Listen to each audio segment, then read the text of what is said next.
use a meritocratic selection process if you use a statistical procedure that has been linked to that outcome measure. And so you might say, for example, are there things we can measure that predict lifetime creative or productive capacity?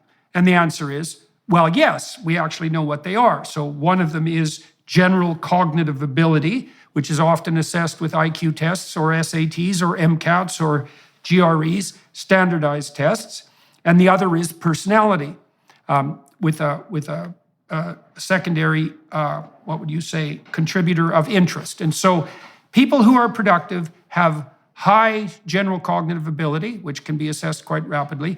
They tend to be conscientious, which is a personality trait, and that makes them good managers and administrators, or they tend to be high in openness, and that makes them creative entrepreneurs. And it also helps to some degree to be somewhat free of negative emotion. And those are basically the category of predictors. On the interest front, you have interest in people versus interest in things. And the interest in things types tend to be more frequently male, and they tend to pursue the science, technology, engineering, and mathematics streams. And so we actually know how to select people on the basis of merit.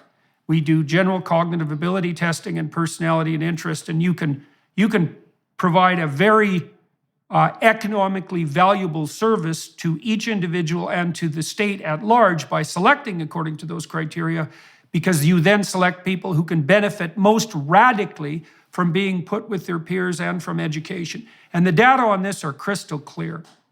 Now, the alternative, I've talked to people like Adrian Wooldridge about this, and you touch on it as well in your book on citizenship. You might say, well, what's the alternative to meritocracy?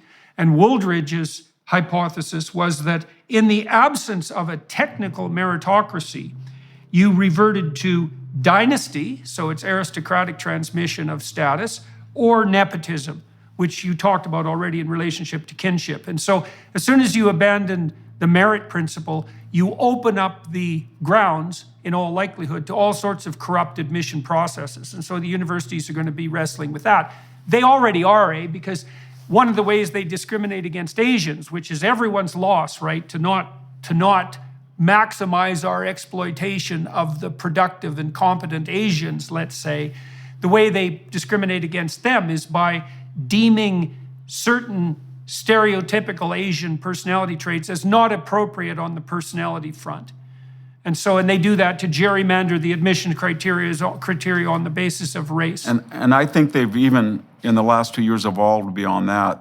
The old complaint against them was in this triad of the admissions profile, standardized test scores, GPA, and what they call community service or personality, whatever we want to talk about. It was amorphous. So they would go after Asian students with that, and they'd say, well, they're robotic or they're one-dimensional. Okay. But now they've gotten rid of all standardized tests, and they don't even make they don't need to do that anymore. So basically, they've upped they have the Asian admissions between 20 and 25 on the principle that they're about 12% of the population. They won't sue if they're 20 to 25, and they can exclude them any way they want now because there is no SAT. And what the next horizon is, as you saw at I think in Cornell right now, there's a big movement to abolish grades. And at the new school, in New York, everybody wants to have an A, an automatic A at the new school.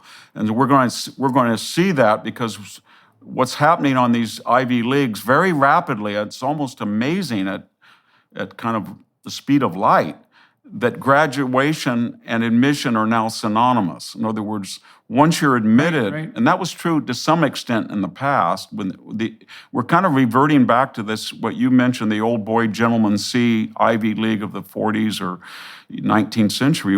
And now we're saying, if you get into Harvard or Yale or Stanford and you can't do the work, you have a right to graduate. It doesn't matter. And we will make the necessary adjustments. You have to get something for your $300,000 in tuition. And so why not go? So you can think about it this way. You can think about it biologically. Like, I tend to think that it's a funny metaphor, but I tend to think of whale carcass. And here's why. So it takes a whale a long time to build up a whole whale body. And then if it washes up on the beach, there's plenty for everyone to eat for a while. And so you see this happening in all sorts of big organizations, is that they build a brand, and the Ivy Leagues definitely built a brand in the US, and that brand has tremendous value. For a long time, because the Ivy League admission standards were so high, you could be virtually certain that if you hired a graduate, they were going to be statistically likely to be top performers. And that was all a consequence of the admissions, the stringency of admissions policy. Very little a consequence of the quality of education, by the way. It was almost all, and all the business schools know this too. They know perfectly well that a huge proportion of the value they offer prospective employers is a 99th percentile score on the MCAT at admission for their MBA students. They bloody well know that. I've talked to dozens of them. And so for a long time, because the Ivies were so meritocratic, they could justify what they were charging, and they could justify their stringent selection because there was an immense demand for their graduates, especially on the financial industries front, right? Most of the kids that I taught at Harvard, strangely enough, went off to pursue careers in finance, which I thought was kind of a shame, because Harvard wasn't producing many scientists, for example, but whatever. Their cognitive capacity and their work ethic were highly valued by potential employers. Well, so now you have a pool there that's basically a brand, right? And it's value for the taking. And so because the Ivies have generated this reputation of high quality, that can be exploited.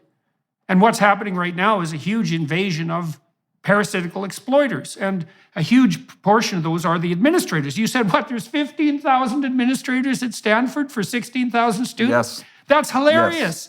That's hilarious. It is. There's no way that can last, man. So no, I mean, it's very similar to the Russian army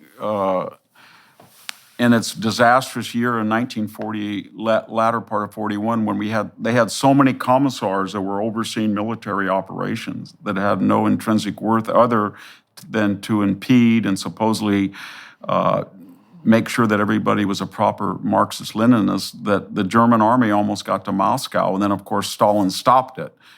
In extremis, he said, you know what, we're going to start getting people like Konev and Zhukov and go back to a merit system. And what's sad about the university, they're adopting almost something like the commissar system, where we have these intrinsic, and here in California, almost every university has a diversity oath where a faculty member has to state explicitly what they have done and what they will do to encourage diversity, equity, inclusion. And every candidate has to make a statement about what they have done in the past and to show their commitment, kind of like the loyalty oaths, as you remember in the United States in the 50s. And it's very, this destruction of meritocracy is taking on all of the aspects in the past that were failed. So we have a commissar system that failed. We had the loyalty oath that was it was a war. It was a antithetical to meritocracy. And then by getting into these on the basis of race, and then not having to be subject to meritocratic performance standards, it's kind of like the British Army in the 19th century, or especially the late 18th century, where you could buy a captaincy. In fact, you had to be an officer, you had to put up money. And the irony was, one of the reasons of the startling success of the Napoleonic system was that after the revolution, they did have a meritocratic standard for officer corps, and the marshals of France were not all aristocratic. They were merit-based, and the French army ran wild for 15 years on that basis until it was exhausted. But the point I'm getting at is, if you thought you couldn't come up with a better system if you planned for years how to destroy this Ivy League brand than destroying standardized tests, admitting people that could not take the test and perform at a level that would be, I guess you would say, admissible at almost anywhere else. I taught at Cal State Fresno, and Cal State Fresno for 20 years I taught there. Those standards at that time that I was there were the admission standards are more rigorous